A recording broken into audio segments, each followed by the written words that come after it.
Hello, my name's Anne Gravels and this is a short video about the micro-teach session. A micro-teach session is a short session that you will deliver to learners. It's usually about 15 or 30 minutes long and it's a great opportunity for you to put your newfound skills and knowledge into practice. It's usually with your peer group, the people that you've been learning with on the course if you're taking a qualification. It's part of the assessment criteria to achieve the qualification, and you will be observed doing this either with your own learners, which is called Inservice if you're currently teaching, or with your peer group that you've been learning with called pre-service. And you'll probably find that your own peers, if you deliver a session to them, are quite helpful and supportive when you're delivering your session.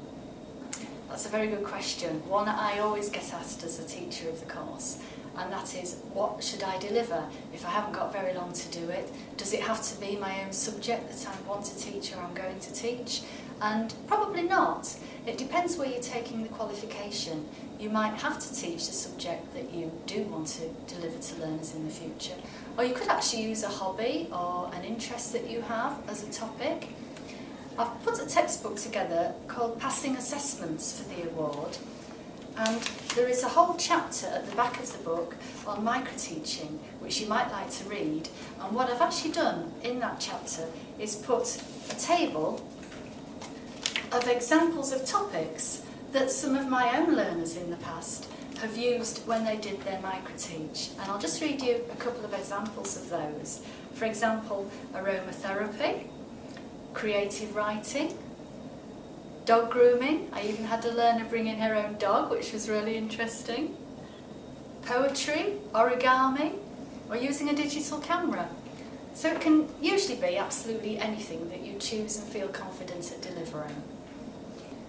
Yes, quite a few. I think, first of all, you need to have what we call a rationale. That's the who, what, when, where, why, and how, often known as the 5 W's and an H. So you need to really think about who you're delivering to, who your learners are. Do they have any particular needs that you have to address during the session? For example, if a learner has dyslexia or perhaps is diabetic and might need to go out to take insulin, all things you need to take into account. So you need to know about who you're going to be delivering to. You need to know the what, that's what you're going to deliver, and it should be a subject you feel quite confident about. When is the next one? When are you going to deliver it? What time? And where the place? Where are you going to do it? And what equipment and resources and facilities are available to you? Why are you doing it? Well, it's usually because you want to achieve the qualification.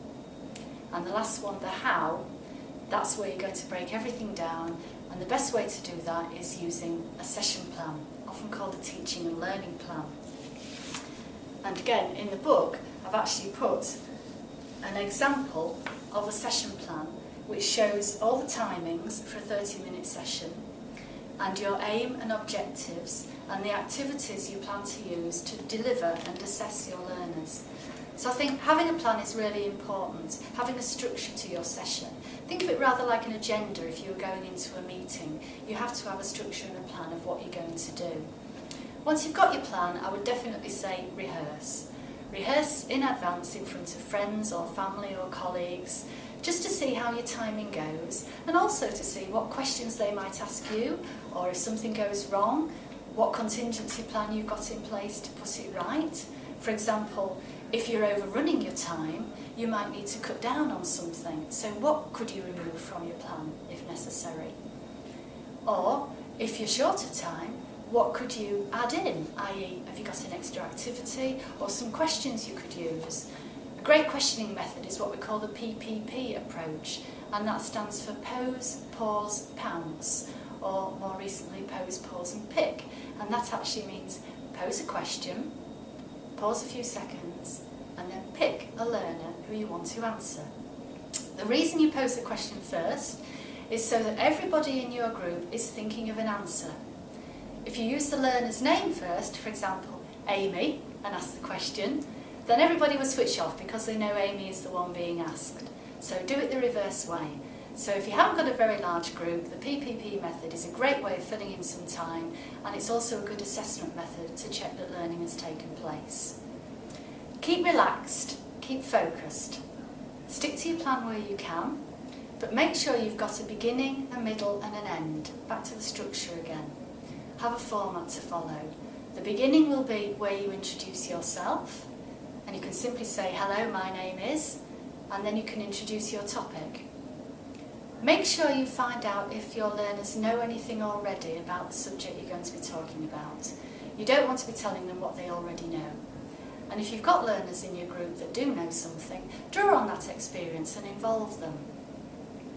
Then move on to the main section of your delivery, where learning should take place. Remember, it's not about you as a teacher, it's about the learners and what they are actually learning. So keep things active, not passive. The session isn't about you talking for 15 or 30 minutes, it's about what learning is taking place. And you can do that through various activities, for example, paired activities, discussions, role play, group quizzes, a little bit of you talking or demonstrating something, and then your learners having a go. So keep them active, and also remember what you're doing while they're doing something.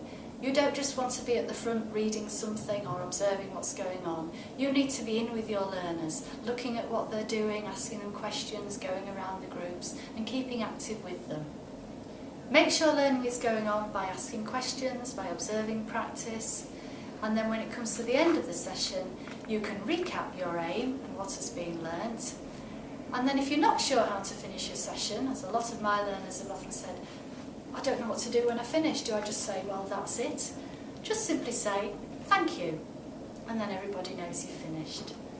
And then afterwards, make sure you pack away everything that you've used. And if you're getting feedback from your peers or your assessor, listen to what they have to say, because how they see things might be a little bit different to how you see them. But above all, I would say relax and enjoy the experience. It's a great way, in a safe place, to put your newfound skills into practice.